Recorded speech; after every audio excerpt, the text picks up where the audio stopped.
நான் வந்து இந்த மாதிரி வீடு பார்த்துட்டேன், நாளைக்கு நான் போயிடுவேன் அப்படின்னு சொன்னோன்னே சேரன் வந்து ஒன்றும் புரியாமல் அப்படியே பார்க்குறாரு. சோழனால தாங்கிக்கவே முடியல. அப்படியே பார்த்துட்டு இருக்கேன். என்னப்பா நீ திடீர்னு ஏன்ப்பா இப்படிலாம் பண்ண அப்படின்னு. நான் இன்னமும் உங்களுக்கெல்லாம் கஷ்டம் கொடுக்க நான் விரும்பலை, தப்பாக நினச்சிக்காதீங்கண்ணா, நான் கிளம்புறேன். எனக்கும் இதுதான் நல்லது, உங்களுக்கு எல்லாருக்கும் இதுதான் நல்லது, என்னால் வீட்டில் எந்த பிரச்சனையும் வேணாண்ணா. இல்லைம்மா உன்னால் என்னம்மா பிரச்சனை ஆக போகுது? இல்லை நான் சொன்னால் கேளுங்க ப்ளீஸ், நான் தயவு செய்து வந்து என்னை வற்புறுத்தாதீங்க, இங்கே இருக்க சொல்லி உங்களை கெஞ்சி கேட்குறேண்ணா அப்படின்னு சொல்லிட்டு போகிறாங்க. இதெல்லாம் கேட்ட சோழன் அடறாடி அழாதடா, சொன்னால் கேளுடா, நீலாம் என்னை விட்டுட்டு போயிடுவாளாண்ணே, என்னால் தாங்க முடியாதுண்ணே, நான் செஞ்சதெல்லாம் தப்பு தானே, நான் இல்லை சொல்லணேண்ணே, பொய் சொன்னதுக்காக நிலா என்னை விட்டுட்டு போயிடுவாளாண்ணா. அண்ணா ப்ளீஸ்ண்ணா, நிலாவை இங்கே இருக்க சொல்லுண்ணா ப்ளீஸ், நான் அவளை கெஞ்சி கேட்குறேண்ணா. இங்கே இருக்கிறவங்களாம் என்னென்ன பேசுவாங்க? நிலா போனோன்னே இந்த வீட்டில் பொண்ணு தங்காது சொல்கிறது உண்மை தானே நான் சொல்லுவாங்க. இதை வீட்டில் இருக்க தம்பிங்களாம் எப்படி நான் எடுத்துப்பானுங்க? ஐயோ பல்லவன் எப்படி எடுத்துப்பானே தெரியாதுண்ணே. பல்லவன் வந்து நிலா இங்கே இருப்பா அண்ணி அப்படி சொல்லிட்டு தான் சந்தோஷப்பட்டுட்டு இருக்கானே. இப்போ எப்படினே நம்ம பண்ணுறது? எப்படின்னு எல்லாருக்கும் நம்ம சொல்கிறது? அதான்டா எனக்கும் புரியல. பல்லவன் உடஞ்சி போயிடுவான்டா. அது மட்டும் கிடையாதுடா, பாண்டி இருக்க நம்மளால என்ன சொல்கிறதுனே தெரியல. இந்த விஷயத்த முன்னாடியே நம்ம பசங்கிட்ட சொல்லியிருக்கணும் போல் இருக்கடா. எப்படி நான் சொல்கிறதுன்னு தெரியாமல் தானே அந்த இப்போ வேறு நிலா வீட்டை விட்டு போகிறா, என்ன நடக்க போகுது தெரிலடா அப்படின்னு சொல்லிட்டு சேரன்னு சொல்கிறாரு. ஆனால் நிலா போகக்கூடாது, நீ பேசினேன் எப்படா நான் பேசுவேன்?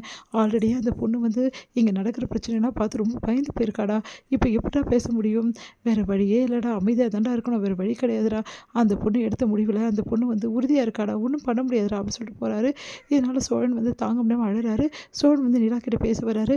நிலா உங்ககிட்ட கொஞ்சம் பேசணும் நிலா அப்படின்னோடனே, உங்ககிட்ட பேசுறதுக்கு எனக்கு எதுவுமே இல்லை, தயவு செய்து இங்கே போயிடுங்க அப்படின்றாங்க.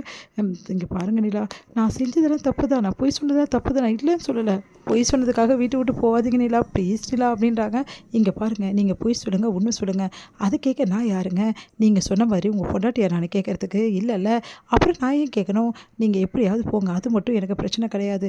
உன் அப்பா பற்றி எதாவது சொன்னீங்களா? நீங்கள் எதுவுமே சொல்லலை. இப்போ உங்கள் அப்பா வந்து இந்த மாதிரி பண்ணியிருக்காரு, இந்த மாதிரி ஒரு ஆள் கூட எப்படி நான் வீட்டில் நான் இருக்க முடியும்? நீங்களே சொல்லுங்கள். ஏற்கனவே இந்த வீட்டில் இருக்கிற ஒவ்வொரு நொடியும் எனக்கு பயமாக தான் இருக்கும்.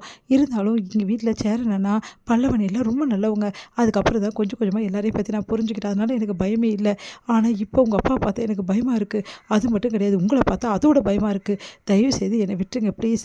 இன்னொரு விஷயம், உங்களுக்கு நல்லாவே தெரியும் இந்த வீட்டை விட்டு நான் போயிடுவேன்னு சொல்லிட்டு. அதை நான் நாளைக்கே போகிறேன், அவ்வளோதான். நீங்கள் தேவையில்லாமல் வந்து பிரச்சனை பண்ணாமல் அமைதியாக போயிட்டீங்கன்னா உங்களுக்கும் நல்லது, எனக்கும் நல்லது அப்படின்னு சொல்லிட்டு போகிறாங்க. அதெல்லாம் கேட்ட சோழன் பயங்கரமாக அழுறாரு. அவரால் தாங்கிக்க முடியல. சேரன் வந்து டே என்னடா பண்ணிட்டு இருக்கேன்னு, அண்ணன் ப்ளீஸ்ண்ணே எப்படியாவது சொல்லுங்கள், எனக்கு இல்லைப்பா அண்ணே ப்ளீஸ்ண்ணே, நீ சொன்னால் அந்த பொண்ணு கேட்குண்ணே, நீ உன் மேலே நிறைய மரியாதை வச்சுருக்கேண்ணே ப்ளீஸ்ண்ணே அப்படின்னோடனே, சரிப்பா சரிடா நான் போய் பேசி பார்க்குறேன் நிலா அப்படின்னு. என்னண்ணே நீ போய் தான் ஆகணுமாப்பா? கண்டிப்பாக இது தப்பாக நினைக்காதீங்கண்ணே, நீங்களும் இப்படி கேட்காதீங்கண்ணே, நான் போய் தான் என் சூழ்நிலை என்ன உங்களுக்கு புரியுது இல்லைண்ணே? எனக்கு புரியுதுப்பா, ஆனால் அப்பா அப்படிப்பட்டவர் இல்லைப்பா, நான் அதுக்காக மட்டும் போகலண்ணே, நான் இங்கே இருக்கிறது நல்லது இல்லைண்ணே, அதனால தான் நான் போகிறேன் அப்படின்னோடனே, சரிப்பா அப்படி சொல்லிட்டு போகிறாரு. என்ன பண்ணுறதுன்னு தெரியலையே சொல்லிட்டு எல்லாம் தவிச்சிட்ருக்காங்க. மறுநாள் நிலா வந்து எல்லாத்தையும் எடுத்து பேக் பண்ணிவிட்டு கிளம்புறதுக்கு ரெடி ஆகிறாங்க. அந்த டைமில் கரெக்டாக வந்து அங்கே வர நடேசன் வந்து உடனே வந்து கிளம்பும்போது பார்க்குறாரு. பார்த்துட்டு இந்த பொண்ணு எங்கடா போகுது அப்படின்னு. எல்லாம் உங்களால் தான் இந்த நிலா வீட்டை விட்டு போகிறா அப்படின்னு அதிர்ச்சி அடைகிறாரு. சந்தோஷம் தானே அப்படி சொல்லிட்டு சோழன் கேட்குறாரு. அதை கேட்டுட்டு நடேசன் என்ன பண்ண தவிர நிலா ஒரு நிமிஷம் நில்லுமா பொண்ணே அப்படின்றாரு.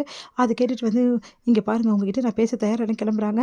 உனக்கு என்னம்மா பிரச்சனை அப்படின்னோடனே, எனக்கு எந்த பிரச்சனையும் இல்லை அப்படின்னு. இங்கே பாருமா நீ ரொம்ப தப்பாக புரிஞ்சுட்ருக்க என்னை பற்றி தெரிஞ்சால் இப்படி யோசிக்க மாட்டேமான்னு. நான் உங்களை பற்றி தெரிஞ்சுக்கிறதுக்கு எனக்கு விருப்பம் இல்லைங்க, நான் கிளம்புற ஒரு நிமிஷம் நில்லுன்னு சொல்கிறேன்லாமா அப்படின்னு சொல்கிறாரு. அதிர்ச்சி அடைகிறாங்க.